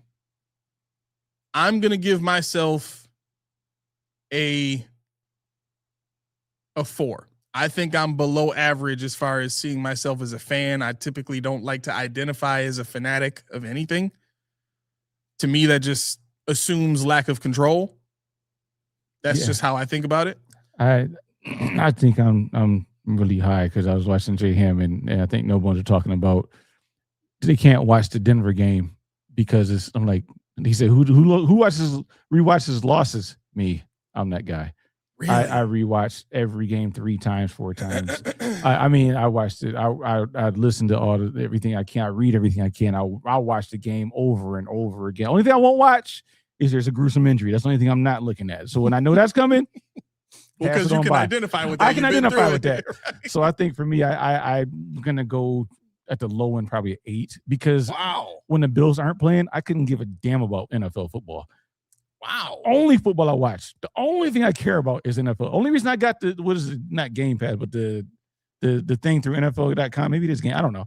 The red zone? No, where you can watch all the games on delay, like after they go off, whatever that league pass. Yeah. The only reason I got all these freaking teams is for the one I want to watch.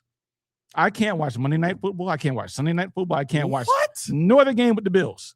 Wow. If it's not the Bills, I can't do it. See, I would categorize myself as an 8 for NFL football. Yeah, I'm a -3. Bye weeks, dude. Bye weeks, I'm depressed, and that's one of the reasons why I can't stand football, because I got to wait a week before I can see them again.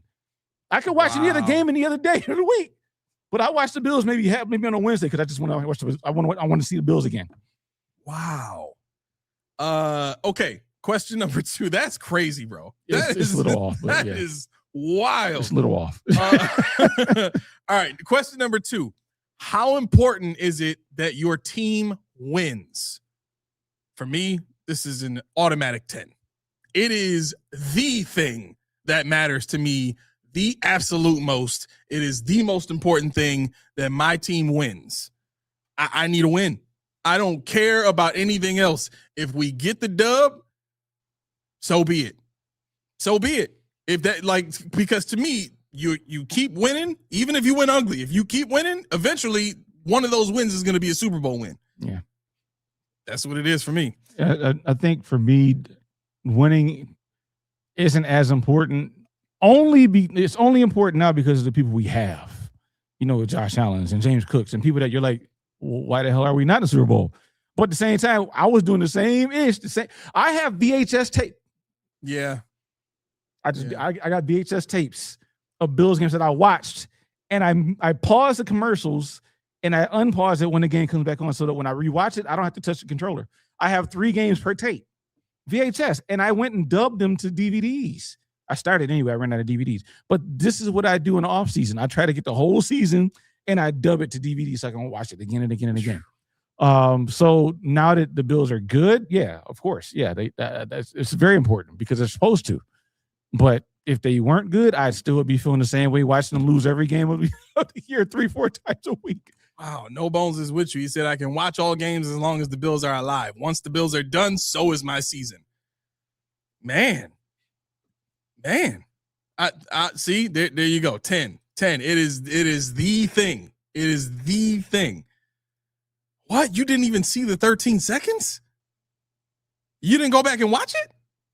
I've watched that like 4 or 5 times. You got to do it. You got to do it.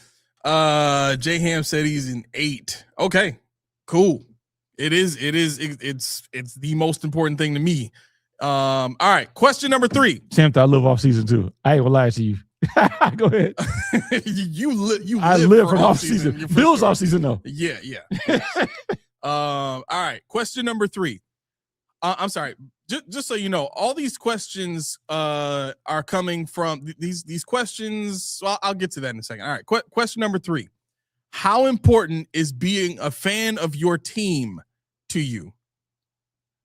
Again, how important is being a fan of your team to you? I don't. What does that even really mean? Like in my mind. So I'll explain what I interpret this question as. Mm-hmm. So the idea of this test is surrounded around how I identify with the team, right? So the way that I would interpret this is the importance of being a fan of your team means how important is it that I follow the cultural norms of a fan associated with that team? I think so. 0. Yeah, I think 0. 0? Okay. Yeah. Okay. I mean, yeah, I think for me it's 0 too, because I don't need to jump through tables or take ketchup to the face. You tell me you're not a fan. Why not? Because I didn't face 2 $30 beers because I freaking watched everything all over again. Because I'd rather watch at home. I'm not a fan. I mean, come on. Yeah. I'll give everybody a second to catch the delay. 3, 2, 1. Man, a lot of people are with you on this. Nico said, I'm with Keys. If my team ain't playing, I don't watch other teams. Wow. Do you make it a point to absorb Bills content? I think so. Whether I agree with it or not, I want to know what's being said. Yeah. I think that, but that's for what we do. I think that's more business related than it is. Well, I think that's why I jumped at the opportunity the third time you asked me to do the show. That's why I jumped at it finally, because I absorb everything. And I'm like, I got something to say. You know, you first me asked me I'm like, okay, I'm a fan. I love the Bills. I ain't got nothing to say. Yeah. But then after a while, I was like, I got something to say because I don't agree with this. I don't like that. Or you're not seeing this. And I'm like, all right, yeah. It's time. Yeah, Lion King all the way. Okay, next question number 4. How closely do you follow your team during the season? Oh.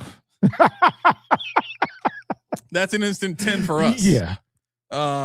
Not just because we, do the podcast, but we're listening to radio shows after the game. We're consuming all the content. Yeah, all that stuff. Yep. Okay. 7:07. We got to get it moving. Well, you good. Yeah. All right. I'll read the question again for those that are taking this test with us. Number 4 again is how closely do you follow your team during the season? Okay. Number 5. Question number 5 is how much do you dislike your team's rivals? Really? No. Oh, bro, this is so that'd be like what, New England, aside from Kansas City, I guess what, Baltimore? Are we gonna say Baltimore? Yeah, that's one of those, if you're not Dorothy, it does. I don't know, but for me, it's Patriots Chiefs. I like the Patriots and what they're doing. Well, yeah, now, but I'm like, for me, again, anytime they lose, I'm happy because that team tortured me for 20 years. Well, I look at it like, we it took 2 to tango. It took 2 to tango. We let them get on us. But, at the same time, no, I think I don't hate them. I don't. No, it is what it is. When they play against us, it's every other opponent. But when they're not playing against us, who are you again? I'm gonna say 9, just so that I'm not coming off as being hyperbolic. Having 10s or 0s across the board. For me, I look at it like this. When I first got into watching the Bills and watching football, the Patriots had pretty much just started their reign over us and over this division. And I don't know what that is, but I'm sure you'll show me later. Yeah, I'll show you as soon as we're done. For me, that was me being born into Bills fandom. You know what I'm saying? I just started watching the team. I just started learning what it is to you know, to like watching, you know, my team play and to really get into NFL football. Cause I mean, before that I had played, but I didn't really watch a ton of football. I was, you know, too busy into, you know, watching basketball and playing basketball, you know, in high school and stuff like that. So, and baseball, I was huge on baseball, for sure. But seeing what the Patriots did to us for years and the emotional backlash of that as a budding Bills fan at that point in time was like, yo, I hate these guys. I don't think I've ever felt like that, you know, for a Bills, right? Like for me, the Dolphins mean nothing. Like I didn't see that rivalry. I didn't experience that in any way, shape, or form. And when we played them, it was always this kind of, you know, plucky back and forth. No team was really dominating the other. It was always a tough game. Sure. Okay. But that Patriots game meant everything to me. To win again. We talk about this all the time on the show, you know, at random. The day we beat the Patriots and freaking Fred Jackson is running that flag across the field and Fitzpatrick is screaming the scream, the famous scream that they used to play all the time. Like tears, bro. Tears for a regular season win. For me, right? So yeah, big deal for me disliking the Patriots as a rival. See, for me, I go back to Hugh Millen and Marion Butts and I go back to these players, you know, Irvin Fryer when he was a Patriot in the 92, 91 before. I remember when Drew Bledsoe was a rookie.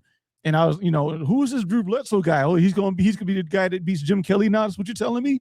That's what you're saying? And I mean, I remember Bruce Smith haunting his day. I remember him getting smacked up and his face bleeding because he got sandwiched between two guys on the side. I remember the stuff before Brady. So, you know, for me, my football didn't start with torture. It started with the Patriots sucking. So, I mean, you know, you go through that long period and you go through the 70s, but we grew up, you know, even if you didn't watch football at the time, you heard Squish the Fish. Yeah. That was on TV all the time. Squish the Fish, the Dolphins. So we knew these rivals, but I never hated Brady. I always wanted to beat Brady. See, when everybody's talking about we won, but Brady didn't play, I don't care. Yeah. I wanted to beat Brady so bad. It wasn't that I hated him, but he was so good that I wanted to say, yeah, you can't beat Josh now. It was more so like a feather in your cap for the Bills than it was. I would have loved to have seen us go against Brady in the Super Bowl when Brady was in Tampa Bay, and we won. Yeah, because Buffalo beating Brady in the biggest stage when we couldn't beat him for 20 years. What's better than that? What's better than that? So I mean, I think for me, I never hated them. Kansas City, I'm like, I don't know why they keep doing it, but they do. Whatever, they're good. They're great, whatever the case may be. Every year, to beat a man, you got to beat the man. Let's beat him. Yeah, sure. All right, excuse me. Question number 6. How often? Everybody knows the answer to this one. How often do you sport your team's logo on your clothes at home or at work?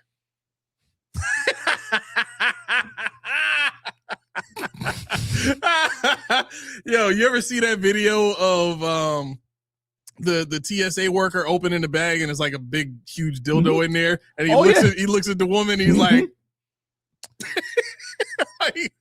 that's sidebar. Yeah, there's a reason why I'll never ask you what's in your bag when I'm at work. There's a reason. He just kind of alluded to it. Very early in my career, I found that out. And I said, never again.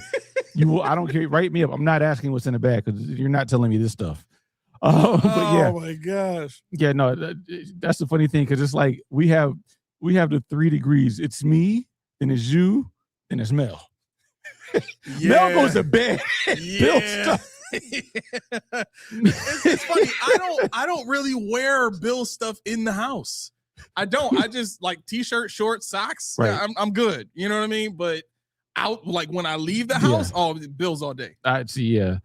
I remember I posted something in our Discord chat. It was Acho talking about the significance of this. And I laughed and laughed because I've said this numerous times. I don't know nothing about baseball. He said, you ask any black dude, most of them know nothing about the team that's on their head. I remember you saying that to me. I was like, I don't think I messaged you back about that. I don't think you did. But. Yeah, but I'm watching this. I'm like, okay, this is all key all day long. This is exactly what he be talking about. It's for the culture. I have no idea. I couldn't name you one person that plays for them. I don't know the name of their stadium. I don't even know where in New York they play. But I can tell you, this is what's going to be on my head. But yeah, no, Buffalo Bills gear. I have maybe 4 or 5. Why do I have? I'm not wearing a jacket that thick ever. I look at Bill Cosby in the top one. He's reacting to the photo that Tommy sent. He got me like Bill Cosby in the top one. But Keys would never wear a bubble coat ever. Like a hoodie with a zip up hoodie. That's just what I'm doing. My mom yells at me all the time for it. Yeah, no, I'm not. Bill stuff. There's nothing wrong with it. It's just I don't know. Laura, not all of us got money like that. Right. I wear more Nike than Bills right now. 10 for Nike. You need an affiliate program, seriously. If it's like that, post it on social media and make yourself some money. Yep. Okay. All right. Let me get back to. So I'm gonna read the question again for those of you that missed it. Number 6 is, how often do you sport your team's logo on your clothes at home or at work? For me, that was a 9 all the way. Only reason I didn't say 10 is because I really don't have, Bill stuff on at the house. I do have Bill's like house slippers and you know what I mean? Like, I guess t-shirts sometimes I'll wear that, but like during games, I'll just put a hat on. That's, you know what I'm saying? Like he's sitting there focused with a hat as on. Far as I go. I don't feel like I'm in the house. I know I'm a fan. Nobody else needs to know. I'm sitting there with a do-rag, tank top, basketball shorts, and a 40. That's my game day attire. You just straight baby boy. Just in the baby house. boy. Yeah, he missed that pass, right? I got to. He missed that. Sitting there, legs all spread out. Man, for real. Hey, you better catch that ball next time, boy. Buster. Buster. Can't come out to you like, Dad's watching the game. I'll be like, you want something to eat? Go get it. I'll be saying the same thing to Ray. Mm-hmm. Gourmet meals. Yep. All right. Last but not least, question number 7. Okay. This is how strongly do your friends see you as a fan? Yeah. The fact that most people question whether or not I am a fan, I'm gonna go ahead and say a 1 on this one. Are you even a fan, bro? Right, do you fan, bro? For me, I don't know. I really don't know because I don't wear all the attire. I mean, I know everything there is to know about the Bills.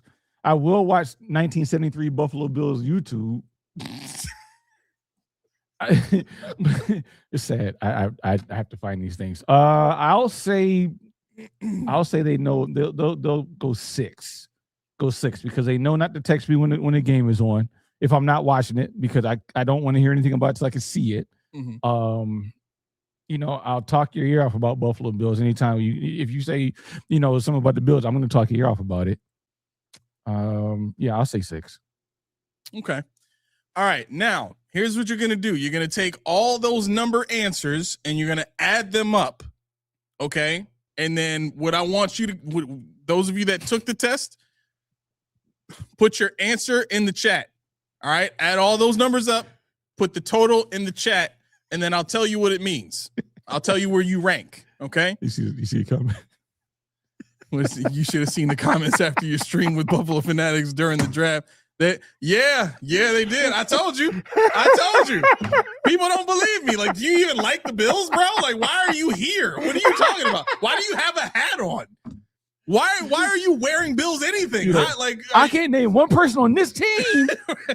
It's for the culture. No. All right, so let me see. 30 right off the bat, and then 9 and 4 is 13. So I'm at 43. My answer is 43. 43. Yeah, I didn't write it down, but I'll see. I think I was somewhere it was 7 questions. Yeah. I had 0 for 2. I think I'll go to average. I think I averaged about a 6. So 36. 36. Okay. So we got everybody's answer in here. Steve got a 54. Albert got a 39. Iroll got a 44. What else? Come on. Those of you that took it. All right. If you don't want to answer, that's fine. But here's it's how it goes. Not fine. Viva los Pancho. Laura got a 47. What else did y'all get? Mr. Migo got a 40. Billy D got a 50 burger. Okay. If you scored between a 7 and an 18, you is low identification. Low identification. Very low identification. That's the classification. You are considered low identification. Now, this is all based on what's called the Sport Spectator Identification Scale. You can look that up. It's a real thing. It actually pops up on a couple of psychology websites. It's called the Sport Spectator Identification Scale. Okay, so 7 to 18 is low identification. If you scored a 19 to 35, that's moderate identification. 36 to 49 is high identification. So you and I identify highly with the team. So for those of you that are questioning whether or not I'm a fan of the damn team, in your face, according to this scientific test, I am a fan. Eat it. In your face. Yeah. And those of you that scored a 50 to a 56, you are a super fan. That is extreme identification. So Steve Lynn's a super fan. Billy D is a super fan. There you go. That's crazy. That's crazy. Not being a super fan is crazy, but the fact that I guess it makes it very, very eye-opening, I guess. And it kind of gives people an opportunity to realize, man, just because they criticize the team doesn't mean that they're not a fan of the team. They classify as, high identification, or they classify as I don't think anybody would have saw Steve getting a 54. You know what I'm saying? But he's more of a fan of the team than I am by these metrics, right?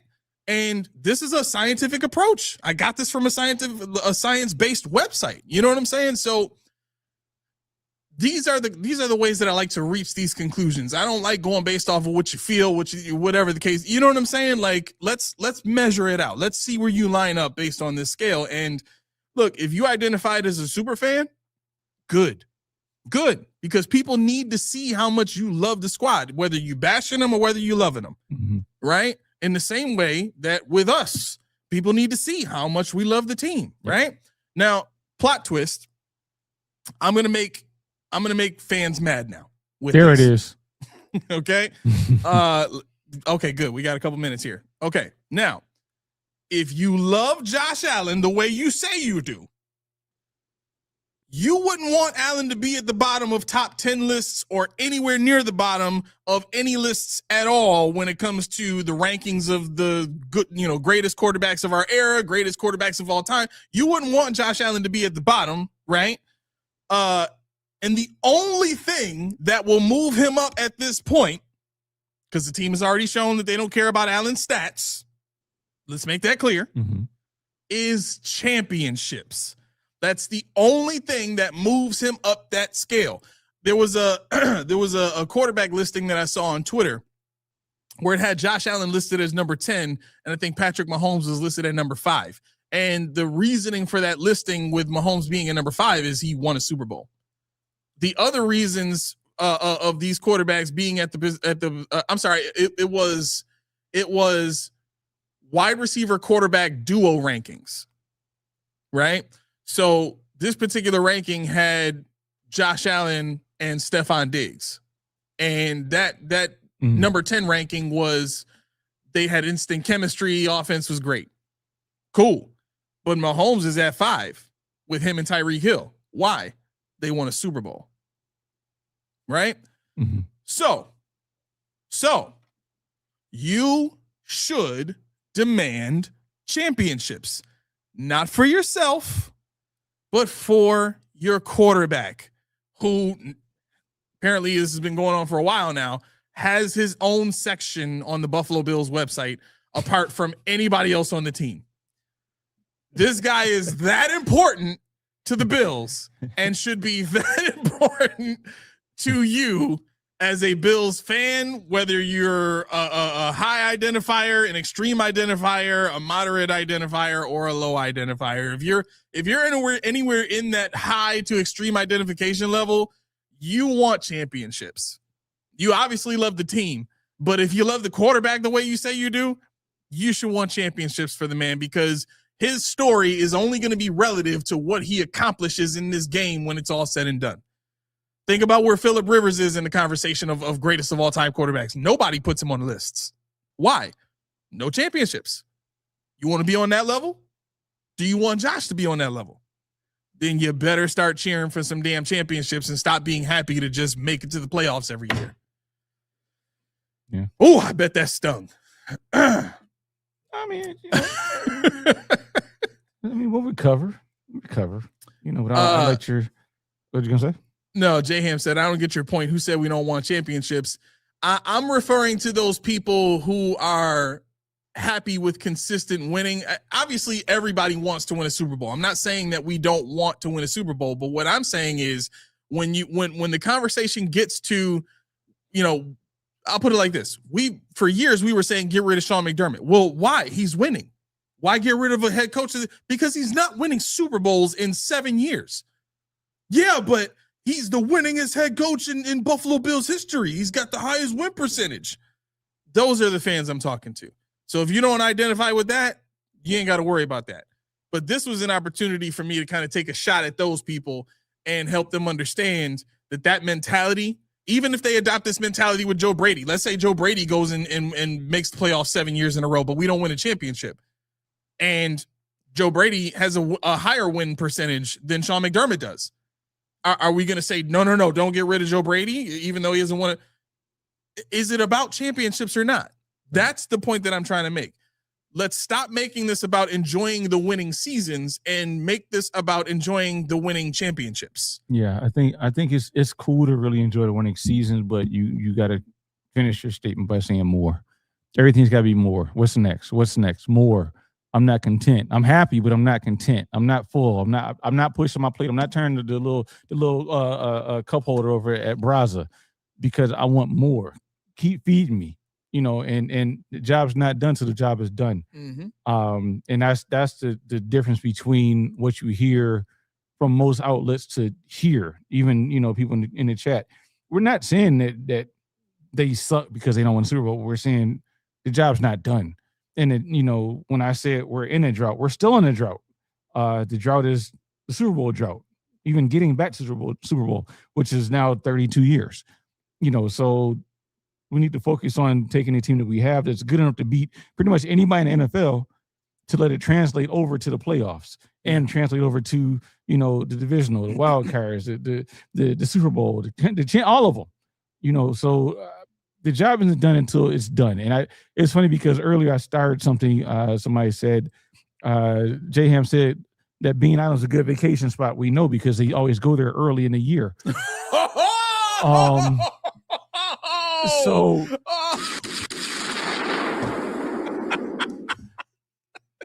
shots fired. But I tell you what's not, Laura, you know what's not going to be an island?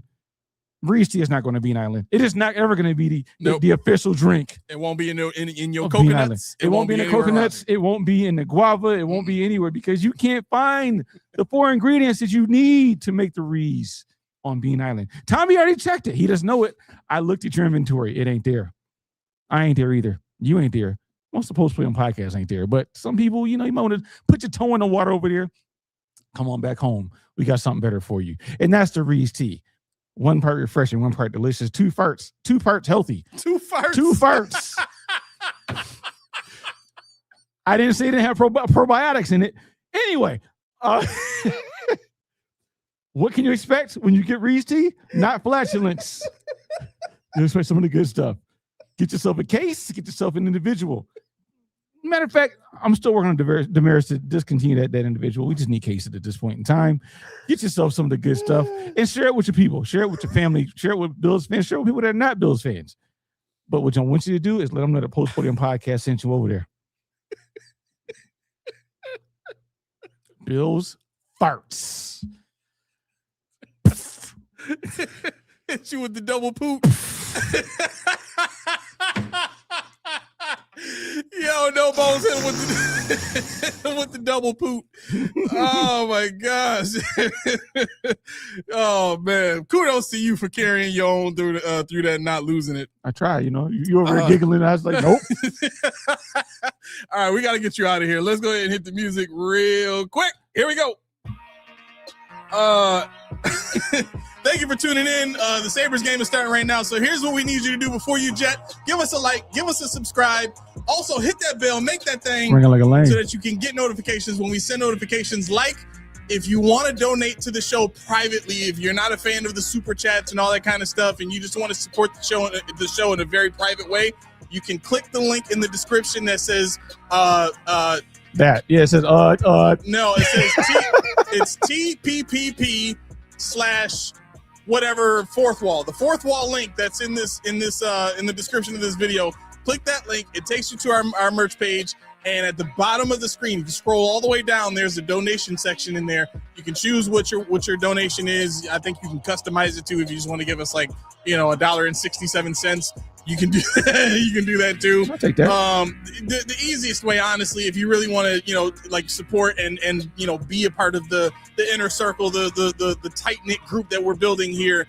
It's $1.99 a month. You get the first month free, and you get to be in our Discord chat with us and talk to us 24/7 and really just feel like you're a part of the family. And obviously, there's other content that goes along with that. But with that being said, thank you so much for tuning in today. This has been the Postpodium Podcast, home of the All Truth, No Sodium takes. I've been your co-host, Aramis. For the keys, go Sabres. Go Sabres. We finna win. We finna win. We finna win. Do it. All right. Y'all have a good night. Peace.